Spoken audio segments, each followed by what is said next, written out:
So what's going on, guys? In today's video I will show you the best Elder Scrolls Online tier list in 2025. This game in general has a bunch of fun classes to play and we have a very unique variety to choose from. But the big question is, which classes are actually good for the specific activities that you want to do? So I've done a bunch of testing and here are the results. So then moving over to the first S tier class, and it is the Arcanist. The Arcanist is a flexible class with its own unique feature, the crack system. Specific Arcanist skills will generate the cracks, while others can consume it to strengthen their effects. Utilizing the cracks is vital for an effective Arcanist build, but also makes the class dependent on the system. Several strong Arcanist skills use your primary resource, which makes them great for both stamina or magic-based builds. This class relies a lot on magic-based abilities, and can make strong damage dealers in every setup. The Arcanist can also shine as a support class, thanks to its many buffs and debuffs. Tank and healer Arcanists have also several tools to assist their group, and can be an asset in harder content. If you enjoy magic-based damage in ESO, then the Arcanist is one of the best classes to pick. Their crack system is great for creating strong damage combinations, but also makes the class dependent on it. So our main gameplay will revolve around generating cracks to consume and deal more damage or get additional effects. Overall, the Arcanist pros are that he has skills that uses the primary resource, we can do great combos thanks to the crack system, we have very strong magic damage, and if we want to go as a support, then we have good buffs and debuffs. And then the cons are that Arcanist is very dependent on the crack generation, and in the endgame builds, he will run into magic sustain issues. So then for the next class we have the Templar, and we will put him right in the S tier. Templars make excellent healers, strong magic and stamina damage dealers, but mediocre tanks. The Templar has access to mostly magic-based spells, and several support skills to assist you and your group. This is a very good class for solo PvE gameplay, and quite beginner friendly, especially if you're into healing. Even though Templar is not the best class for tanking, it is still the closest to a paladin-like class in ESO, thanks to all of its healing and support spells. Both stamina and magic damage dealers rely too much on puncturing strikes and its morphs for damage. Like the Arcanist, Templars deal magic damage as well, and offer several strong AoE skills for damage or support. Overall, the Templar pros are that they are excellent healers, they can do decent magic and stamina damage. Then as well they have a lot of magic based damage and support spells. They are the best for AoE based builds. As I've mentioned, this is the only class that you can create a self-healing paladin build. And finally, this class is great for solo gameplay. But then on the other hand, for cons, the Templars are very mediocre tanks, and they depend too much on one offensive skill, called the puncturing strike, that pretty much every single build has to use. And then for the last and final S tier class, and it is the Sorcerer.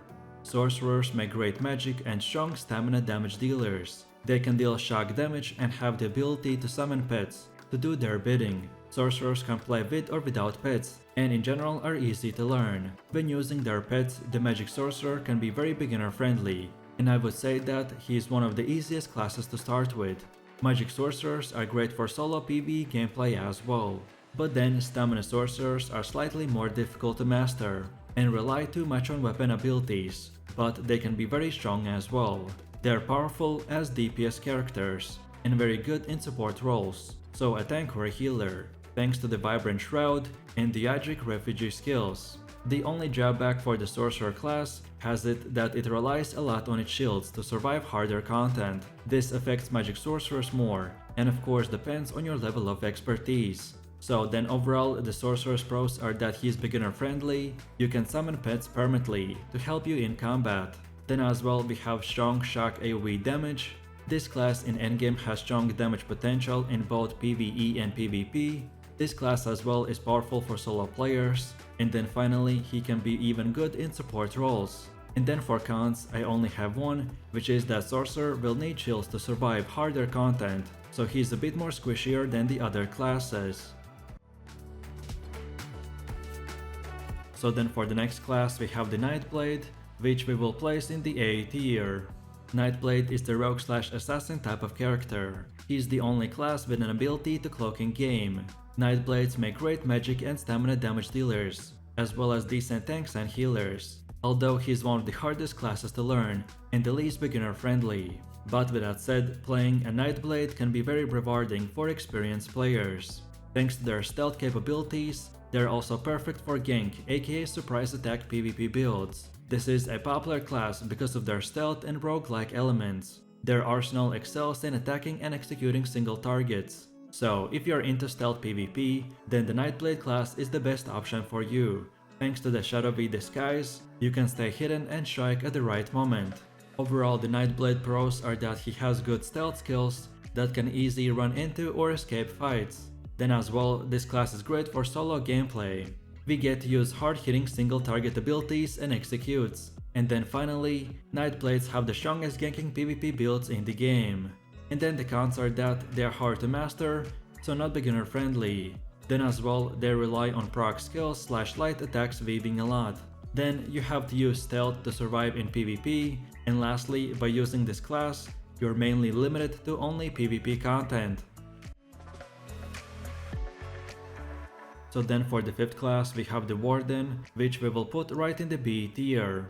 Wardens make decent stamina and magic damage dealers, as well as tanks and healers. This is an easy class to learn, with access to several helpful heals, buffs and debuffs. This class's frost-based abilities can help you to create fun Frost Warden Mage and a Frost Tank build. Wardens will need a Frost Staff to achieve the best damage, so overall he's a good class for every role in PvE or PvP gameplay. Very good for solo PvE class as well. Beginner friendly thanks to their several support skills. Their bear ultimate is great for damage, but can act weird sometimes. They can mix and match stamina and magic based skills with success, which will make them perfect for hybrid builds. The Warden is an amazing class if you are fond of frost damage. This is the only ESO class that can create a reliable frost DPS build. The Warden class major drawbacks are that their bear ultimate and the need of frost staff to deal their best damage. The bear ultimate is strong but requires 2 slots to work, and he doesn't have any other reliable alternatives to use. So overall, the Warden's pros are that they are excellent healers, great tanks and good damage dealers. Then as well, you can create a Frost Mage or Frost Tank builds. This class is very strong in both PvE and PvP. He is as well easy to learn with access to really good buffs and debuffs. And then finally, the Magic Warden is great for crowd control in group PvP. And then for cons, they will rely too much on the bear ultimate for good damage in PvE. And they have to use a Frost Staff to deal good damage, so your choice of weapons are quite limited. Then for one of the last classes we have the Dragonknight, which deserves to be placed right in the B tier. Dragoknights make excellent tanks, very strong magic and stamina damage dealers, but poor healers. This is a quite sturdy and beginner friendly class, especially if you are into tanking. This class has access to fire, earth and poison damage based skills. Each element suits a specific role better and will help you to create an appropriate build. In general, fire goes with magic damage dealers, poison for stamina damage dealers and earth for tanking. This class can also be a great choice for damage over time abilities. The Magic Dragonknight is the closest to a pure fire damage in ESO, but as I've said, this class doesn't make a good healer, because they simply lack the appropriate skills to perform well in that role. Their skills are quite resource consuming, as well as they have to cast their ultimate often to restore resources, which by itself is not a big problem, but still you will have to take this aspect of the class into consideration when creating your character. Finally, both melee based or magic Dragoknights perform better when they are in melee range from their target, which might be a problem if you wish to play as a ranged magic DK. So overall, the Dragonknight pros are that they make excellent tanks, they can be strong magic and stamina damage dealers for both PvE and PvP. Then as well, this class is sturdy and beginner friendly. You get a big variety of spells to choose from, they're good for damage over time based builds, and then lastly they are as well great for solo PvP gameplay, thanks to the fire, poison and earth skills. And then finally, for the last class we have the necromancer, that gets to be placed in the last C tier. The necromancer has access to every elemental damage type in game, so fire, shock and ice, as well as poison and disease damage based skills. It can also summon minions, like the sorcerer, to assist in combat. However, the necromancer's minions are not permanent, because they only last for a few seconds, and then they will require significant micromanagement, which makes this class harder to learn. Necromancers make great tanks, healers, and decent stamina and magic damage dealers. This class has access to several support skills that will be very helpful for every single role. Necromancers make decent damage dealers, but with a complex rotation because of the constant minion resummoning. You also get access to several types of damage and their status effects, so overall this class is quite good in support roles too. In general, the Necromancer's pros are that they are good at dealing damage, but will require practice. Then they are good at tanking and healing, they get access to elemental, poison, and disease damage skills, they can summon minions to attack and heal, and lastly, they have very flexible gameplay. But then on the other hand, for cons, they can summon permanent pets like the sorcerer. Then as well, you will have to use a lot of micromanagement because of the minions. Then on top of that, this is a quite hard class to master. And then lastly, they will rely too much on the blast bone skill. And that's about it. So with that said, I really do appreciate everyone for watching guys, and I hope you enjoyed it.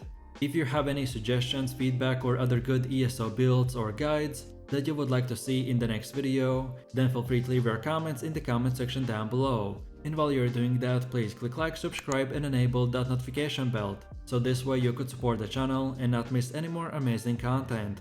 With all this said, you have an amazing day, and I will see you in my next video, so take it easy, peace.